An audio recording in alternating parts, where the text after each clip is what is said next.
What's happening out there, guys? I hope you're all having an awesome day today. Welcome to Movies Never Say Die. I'm Anthony DeGioia, and this is your one-stop shop for retro movie content. And today, we're continuing our adventures through the lost movies of the 1990s. This is episode 8. I have 10 more movies from the decade that I think still hold up. This list will provide you with all the usual action and comedy with a splash or two of suspense, a dash of drama. So get out your shovels because we're digging up some 90s hidden gems.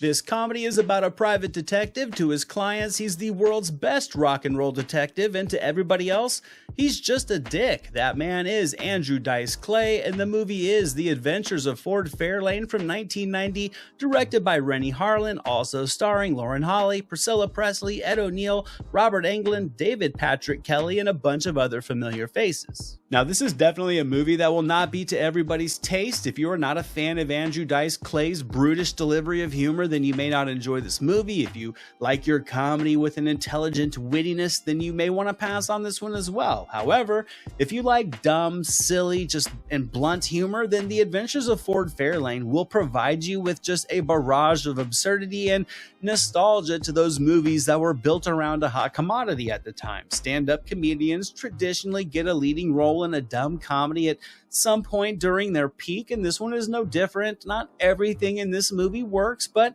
like a true stand-up routine, this one throws waves of comedy at you, and with everything being set inside the world of the rock and roll industry, there is no shortage of gusto. Dice Clay's fine, he's being himself, he's humorous, and I think the supporting cast is great. They all knew what the mission was. They all brought their own dashes of comedy to this just roller coaster ride of cinematic silliness.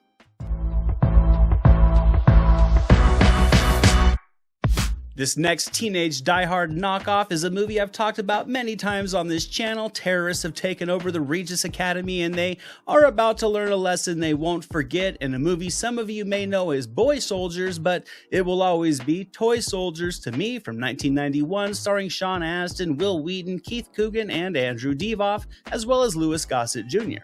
If you are at all familiar with this channel and myself, you will know that I always kind of sneak a reason in there to talk about this movie, and I would certainly class Toy Soldiers as a lost gem from the 90s. It's a pure die-hard knockoff, as I said, for teenagers. It's set at a private school, and it's just a blast. But this movie, I think, definitely has its own heart with the bond between these kids and their friendships. Sure, you need to dial down your suspension of disbelief to take this plot seriously, but I will admit there is a cleverness to how this terrorist plot is foiled that makes it just believable enough to have a great time with as a 90s action flick with a pure 80s vibe to it. The pace is swift, the core group of kids all deliver just strong natural performances, and Louis Gossett Jr. shines in a role that really just grounds this entire movie. Toy Soldiers delivers mild doses of humor, timely doses of suspense, and plenty of exciting action. Then when the final act kicks in and all hell breaks loose, Toy Soldiers ends with the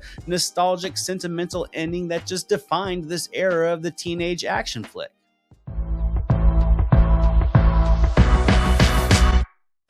This slick crime thriller claimed there was a thin line between catching a criminal and becoming one, and Lawrence Fishburne walks that line in 1992's Deep Cover from director Bill Duke, also starring Jeff Goldblum, Renee Assa, Victoria Dillard, Clarence Williams III, and Gregory Sierra.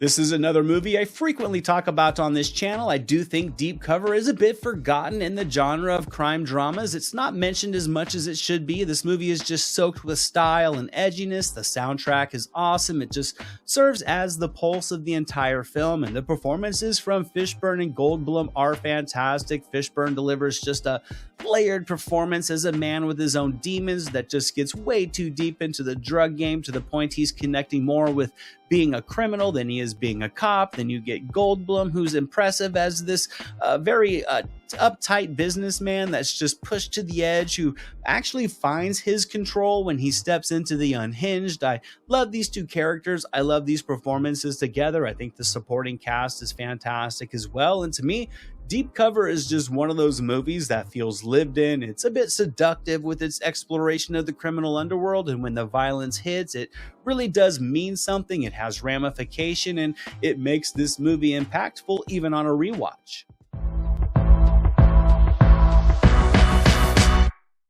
Sticking with that theme of organized crime, this next dramatic thriller centers on a high-profile drug dealer that wants to get out of the game and knows he's going to have to play dirty if he wants to come out clean. In 1993's Carlito's Way, starring Al Pacino, Sean Penn, Penelope Ann Miller, John Leguizamo, and a bunch of other familiar faces as well to round out a great ensemble cast with Brian Palma directing.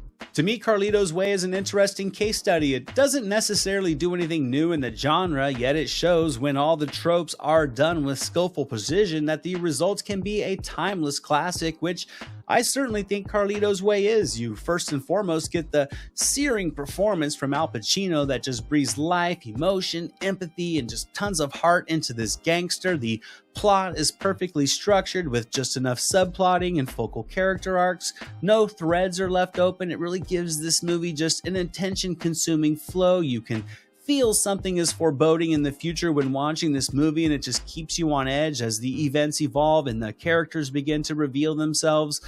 Carlito's Way to me is just really a well-made movie across the board, from De Palma's intimate direction to the plotting and the story organization, the pacing. It all just works to lure you in. Then you get a star-studded supporting cast around Pacino that just makes this movie so well acted, and while really not mentioned as much as other movies like Goodfellas, Carlito's Way is a solid go-to in the mob genre.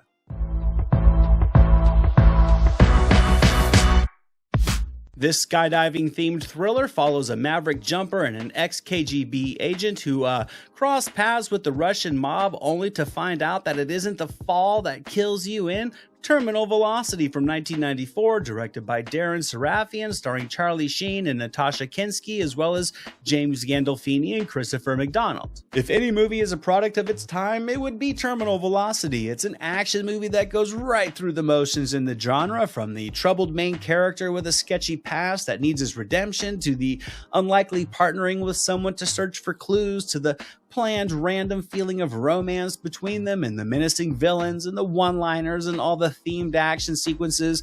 Terminal Velocity delivers it all to the nines, but there is still something that's just enjoyable and nostalgic about this movie that just relentlessly relied on the theme of skydiving. It's not nearly as good as Drop Zone, but Terminal Velocity is a fun, high-energy thriller that delivers plenty of adrenaline-pumping, albeit silly action. I think Sheen has been better. He's lacking some charisma and enthusiasm in this film, but his pairing with Kinski is a serviceable duo for this by-the-numbers plot. Terminal Velocity is a ride you can take with little thought needed, and regardless of some dated effects, when this movie hits the skies, it is a good time.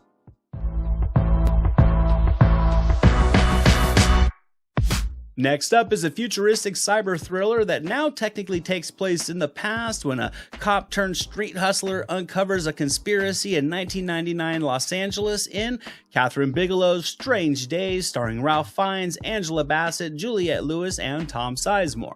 I think many would agree that Strange Days was a bit ahead of its time. It explored social concepts and themes that people really weren't ready for with cinema at the time, certainly not wrapped in an action movie package, but I do think this film has aged greatly over the years. It certainly does have its cult following, but it's not spoken about so often, and outside of Point Break, I think it's Catherine Bigelow's finest work. Strange Days is part futuristic cyber thriller, part social commentary, and part full-throttle action flick, and I love how all of these elements blend together into just one wild and vibrant ride to close out the century. The cast is impressive, with Fiennes and Bassett carrying the load from start to finish, but really it's the complete supporting cast around them that fills this film with plenty of interesting and shifty and frequently seedy characters, this movie has an atmosphere to it. It has a gravitas to it. I think the style and the seductiveness of the story really does cross with the grittiness of the tones nicely. And I think 40 years from now, Strange Days will still be regarded as a great movie.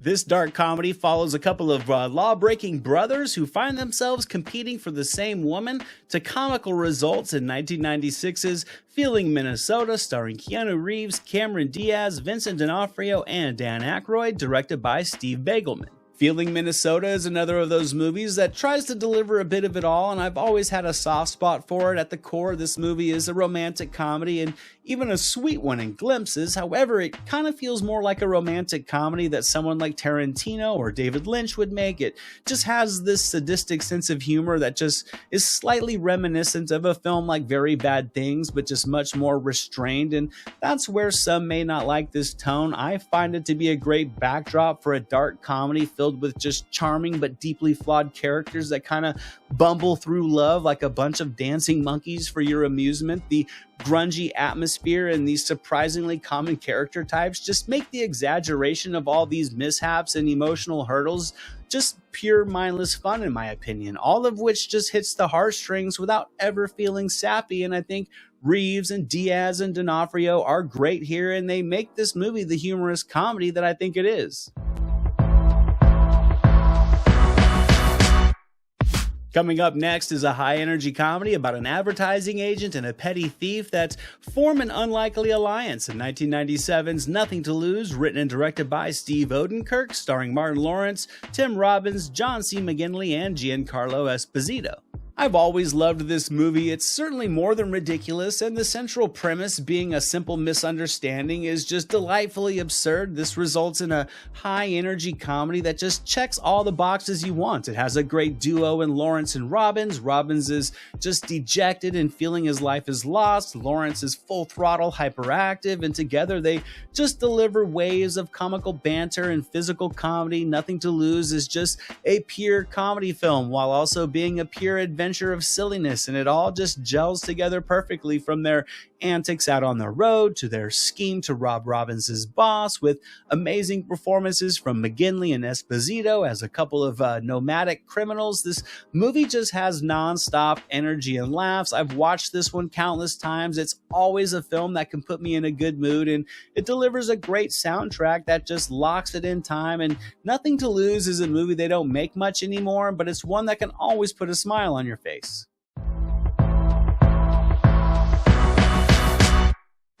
Coming up next, I have a comedy crime caper with a touch of mystery about a private detective and his associate that take on a case involving a shady tycoon in 1998's Zero Effect, starring Ben Stiller and Bill Pullman, as well as Ryan O'Neal and Kim Dickens, written and directed by Jake Kasdan. This movie never really took off when it was released, and it does have its flaws. It was the first full-feature film from Kasdan, and his inexperience does show in spots of the direction and some of the story elements that don't necessarily coalesce as well as they should have. Regardless, though, this quirky, offbeat, dark comedy is entertaining for what it is. Zero Effect also does have a unique element to it for the detective genre, and I appreciate this film for doing something a bit different. The performances are strong. I certainly think they all elevate the material, particularly from Pullman and Stiller. I enjoy them together as a duo. I think they play well off one another to effective comedic results. I think it gives this movie really a collection of likable characters, and even if their story had more potential to it, the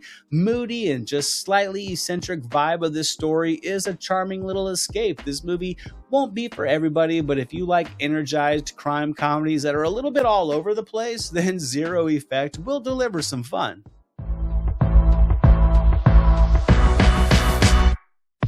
This next drama asked, what was your dream and how far would you go and who would you trust when two teenage girls on vacation in Thailand are arrested and sentenced to more than 30 years in prison in 1999's Brokedown Palace, starring Claire Danes, Kate Beckinsale, Bill Pullman, and Jacqueline Kim.